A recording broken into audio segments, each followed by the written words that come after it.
My name is John Bauer. I am a research engineer at HAI at Stanford, working with the NLP group.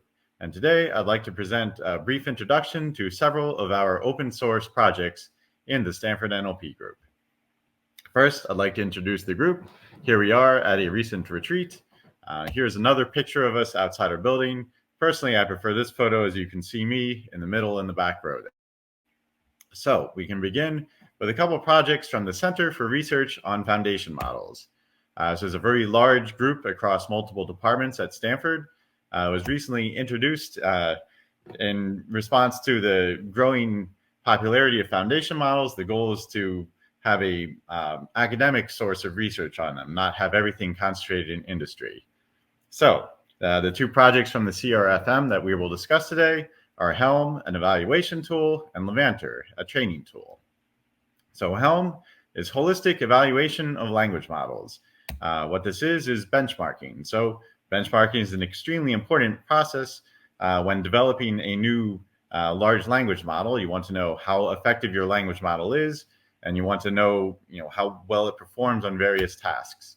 So the goals of this project are to improve the transparency of large language models and to guide the development of socially beneficial and reliable large language models. The quality of the language model itself, you need to measure it somehow. That's where Helm comes in. So with previous work, you could have a certain set of models which were tested on a variety of scenarios, but as you can see in the top half, it's actually rather sparse. So if you wanted to test a particular model on a particular scenario, you might have to do quite a bit of work on your own to make it function under that circumstance. Whereas with Helm, we have a much more complete range of models and scenarios that we already support out of the box.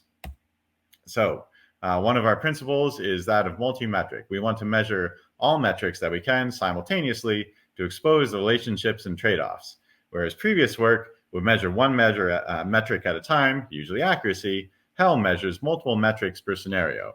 So for example, instead of with the adversarial QA metric of robustness, we might measure robustness and accuracy and fairness and a variety of other metrics all at the same time for a question answering scenario. Another principle is standardization. So here, the choice of prompting strategy greatly affects the model output.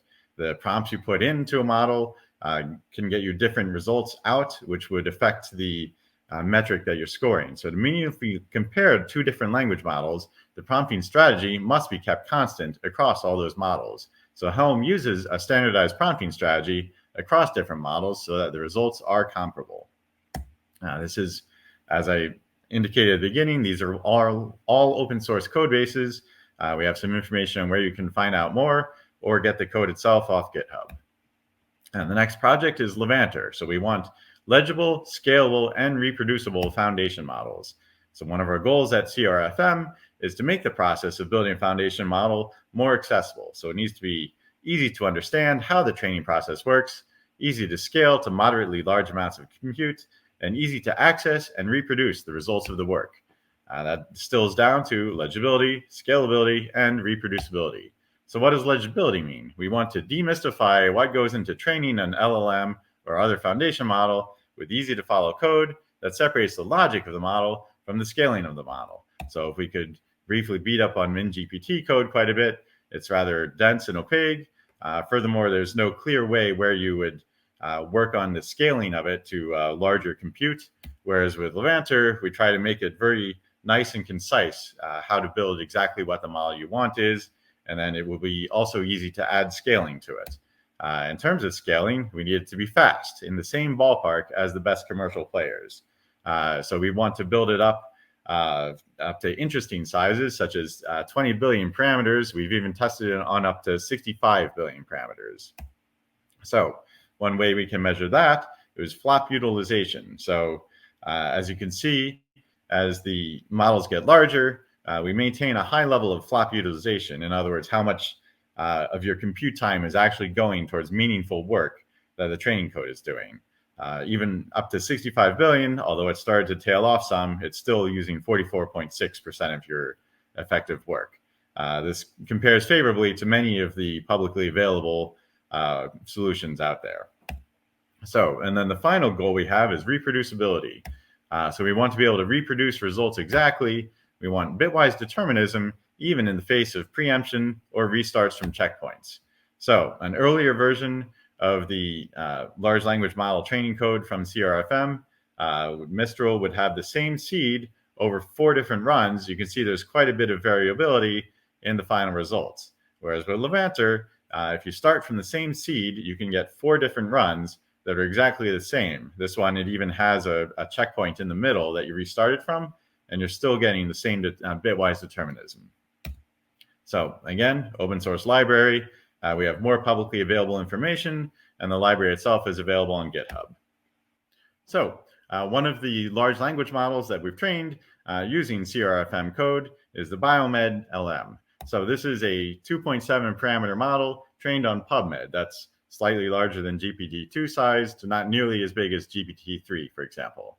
It's trained on over 100 gigabytes of PubMed abstracts and papers, 2.7 billion parameters, uses a customized biomedical tokenizer trained off the PubMed text, and it's available at Hugging Face. Hugging Face has done a great job supporting our open source software with hosting and compute. We'll talk more about that later. Here's a brief example of how you would generate text using the model in Hugging Face. We won't go into too much detail during this talk, but you can see the example here. So this slide, borrowed from the MedPalm paper, the recent MedPalm paper, describes our multi-med QA results.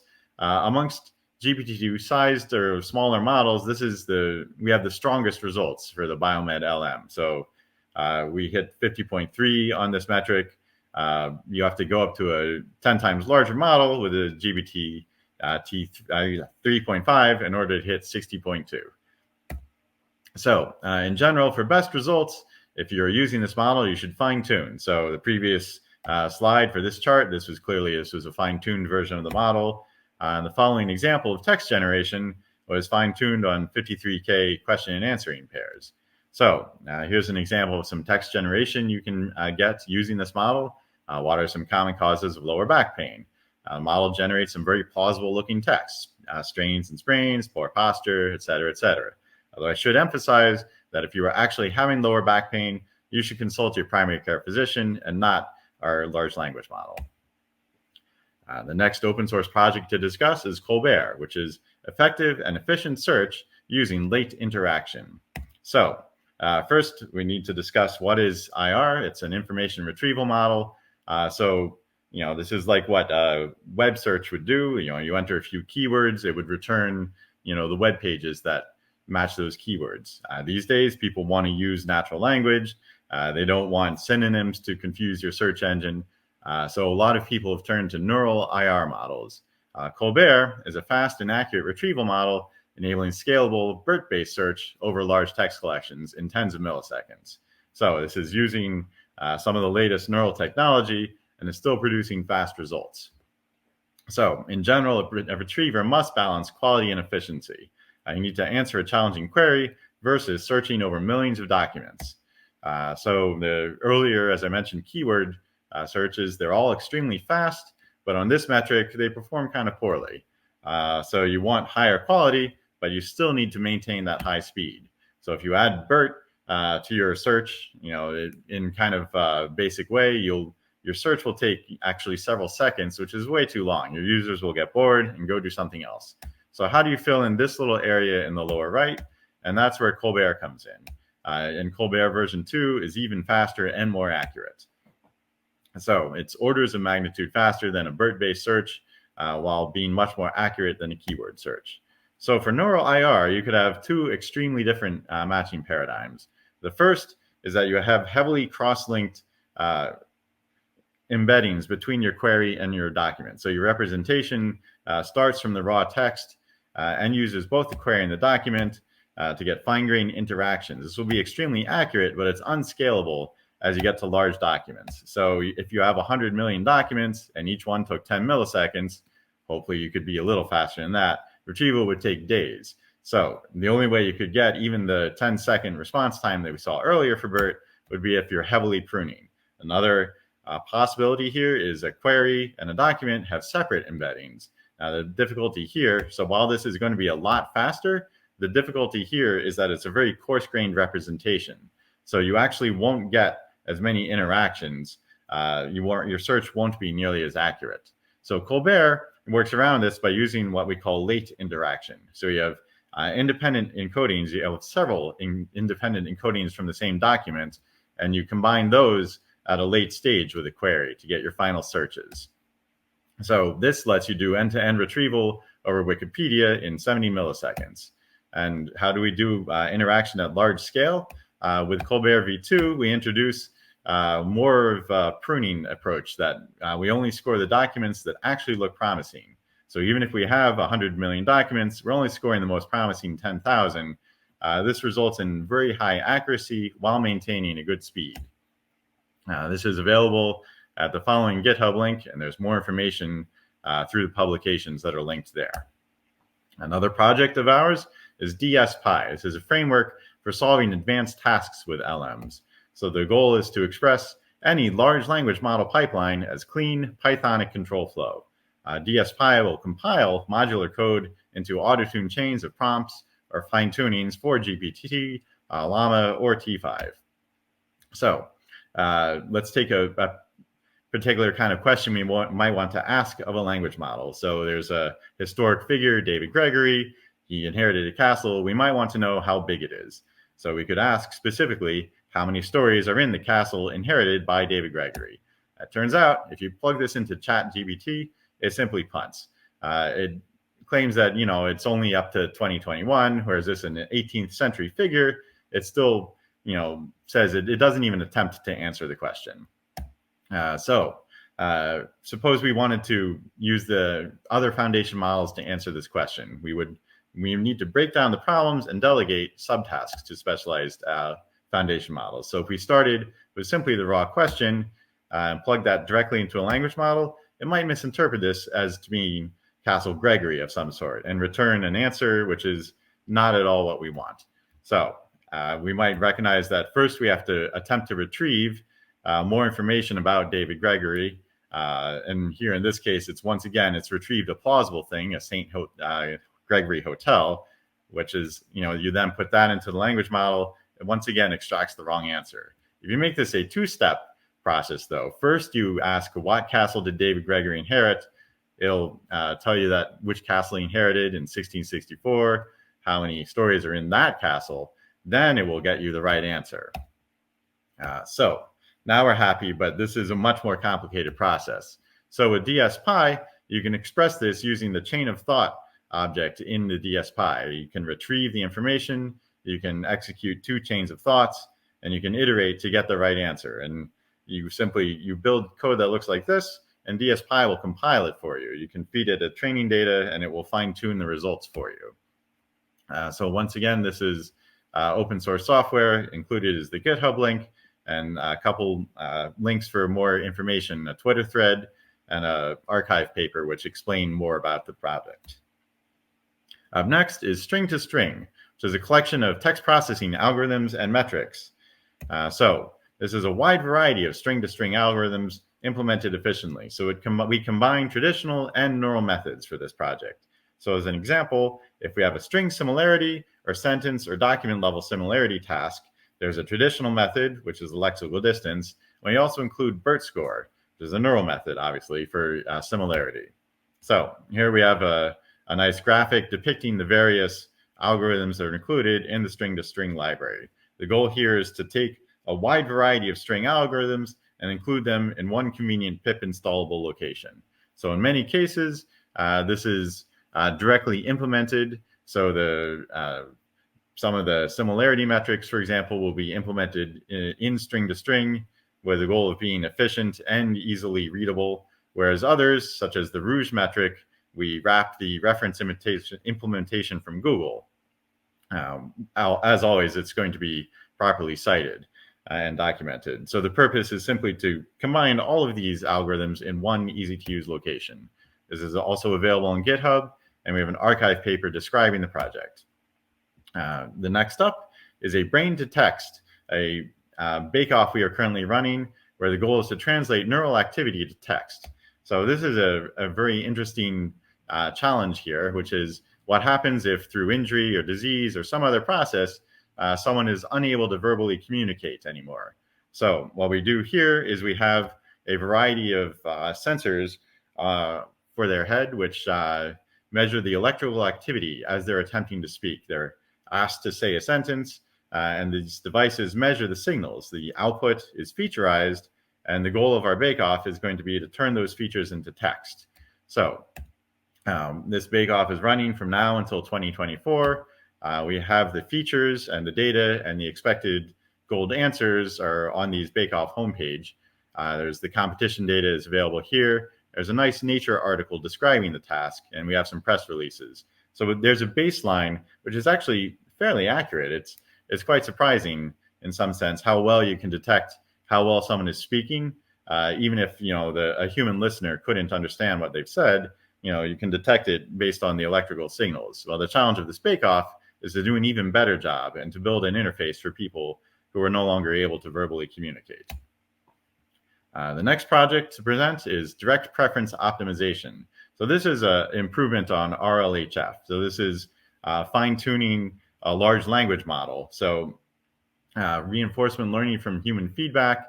The typical approach is first you collect demonstration data and train a supervised policy. So this is going to be fairly expensive. You ask a labeler to write out what the expected answer is going to be. So for a prompt such as explain the moon landing to a 6-year-old, the person has to write out raw text, which you use to fine-tune GPT-3.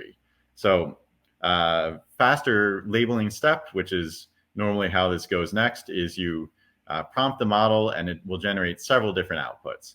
Then you have a preference ranking where a labeler outputs those from best to worst. So that is much faster and much easier to explain than having a labeler write out an entire new output that GPT needs to fine-tune on. And then step 3 is you optimize your policy against this model using reinforcement learning. So then you can also iterate steps 2 and 3. So you improve your model, you generate more text, you rank those texts, you improve your model, repeat. So the typical way to do this is with PPO. So this is a very complicated training mechanism, and you have multiple models here that you're trying to fine-tune or train at the same time. You have your base language model, you have the reward model, you have the value model. If any of these start to break down, the entire training process goes wrong. So what we've heard is that training using PPO can be very challenging to get right. So direct preference optimization short circuits all of that. So we extract the optimal policy from the learned reward model with no additional training. So there's some complicated math, which personally is a little bit beyond me, on how you use the loss function and the transformation to get a loss function on policies, which is much easier to implement than the PPO algorithm. Once again, this is available through our GitHub as an open source project. Moving on, we have the Stanford CoreNLP, which is our long-term Java NLP toolkit. We've been working on this for years. So we believe it's highly reliable. It's widely used. It still gets citations today, even though it's in Java, which if you ask anyone, any undergrad at Stanford, if they want to learn Java, the answer is probably a diplomatic, we'd rather be learning Python. So we still get tons of citations and references to this. There's a website, there's a demo, and the website has some extensive documentation on how to install and use it. So we're not going to go over that today.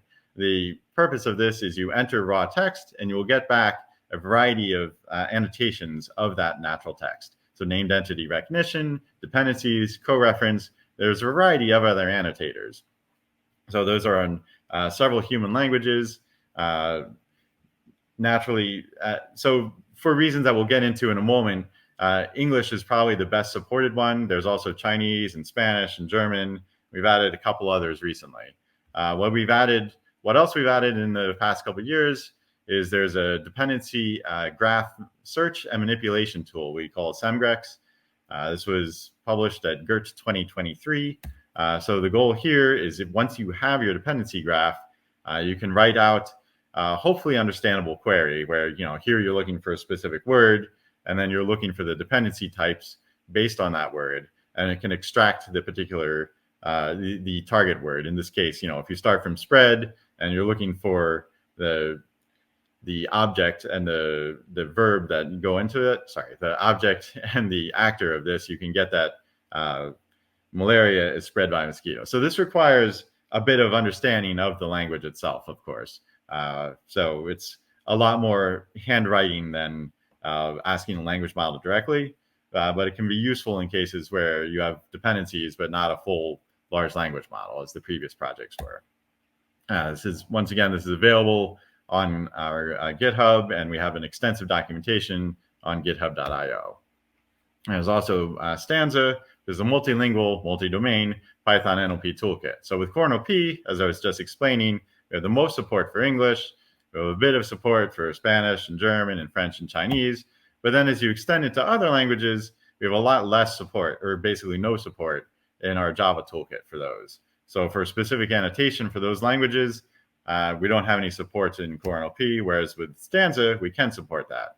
And the way we do that, instead of using handcrafted rules, such as these complicated tokenization rules from CoreNLP, we learn directly from universal dependencies. So we have 80 languages in the universal dependencies datasets, 142 datasets. There are more languages which are covered in UD, but some of the datasets are honestly a bit too small to effectively use.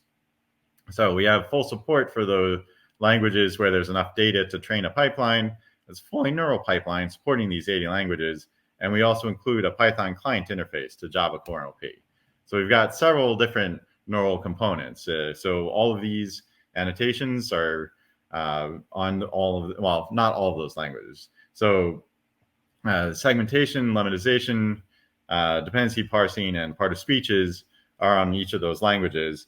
And then in cases where we can find data sets, such as named entities or constituencies or sentiment, we include those in our pipelines as well. There's also biomedical and clinical English packages. So these are trained off biomedical literature text. So we do the same kind of annotations, such as named entities or dependencies in those biomedical or clinical settings. This is available on our GitHub. It's also available. There's quite an extensive documentation on how to install it and use it on github.io. As I mentioned before, Hugging Face has generously offered to host our models. So this gives us faster downloads and CDN capability, which we did not previously have.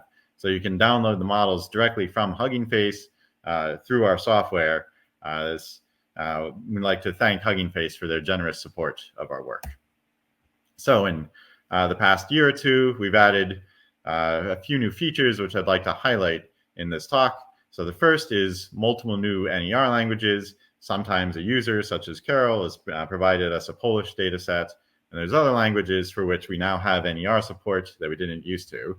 And in addition to that, with our NER support, we found that with English in particular, I'm sure this occurs with other languages, but we were studying English. Performance on English from other parts of the world is significantly worse than the sources of the data, American or British English, in the case of your CONL and OntoNotes data sets. So for example, if you're doing named entity recognition on an Indian or African or South American news article, it's going to be pretty bad because those are not well covered in those data sets. So our solution was we labeled a bunch of newswire text from around the world, and we include this data in our 4 and 18 class English models. The next thing to discuss is a constituency parser. So during the version of the talk I gave 2 years ago, we had a beta version of the constituency parser, which was fairly low accuracy. We're happy to announce that now it gets state-of-the-art results for multiple languages. So this is based on an in-order transition-based constituency parsing, a previous work done elsewhere, but we've fine-tuned it and added transformers as the base encoding. You get up to 96.65 on the English Penn tree bank, which is quite accurate. We've included support for other languages and languages that are not listed here. If there is a constituency tree bank and someone wants a parser for that, we'd be happy to help. So we also, in some cases, we support languages which are not in universal dependencies. So for Sindhi and Myanmar, for example, there's very limited data available in those data sets.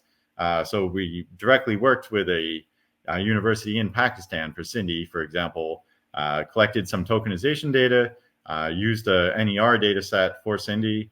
So we have a couple different annotators for those languages, which are available now. So We've also, we've posted the Cindy data online. We've built glove vectors out of the data that they've sent us. So I'd like to thank the people at ISRA for their support of that project. And as I've mentioned before, with a constituency parser, we've now integrated transformers into Stanza. So BERT, Roberta, and Electra, those size models can be used as the base embeddings for our models. So this applies specifically to part of speech, dependency, constituency, named entities, and sentiment. So this is similar to the TranKit work from Oregon.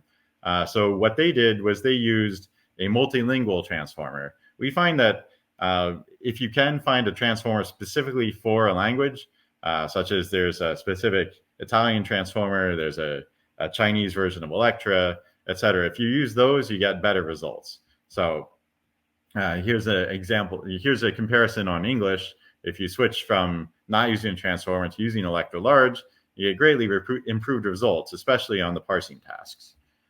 So similar to Spacey, we're going to have 3 levels of models for this. So we have the basic level, which only uses word embeddings. So this is going to be faster, but less accurate in terms of your annotations. The default is going to include a flare-style character model. So this is still going to be very fast on GPUs and more accurate than the basic level.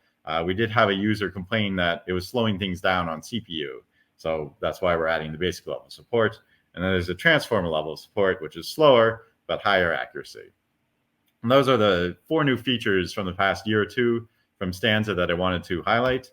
Once again, Stanza can be found on our GitHub. There's extensive documentation on GitHub.io, and we also have some training tutorials for people who want to include their own models. And we always welcome people to return those models to us, such as the Polish NER model that I highlighted earlier. We're happy to accept outside contributions. So that concludes our talk on open source at Stanford. I'd like to thank everyone for attending, and we're available for questions. Thank you.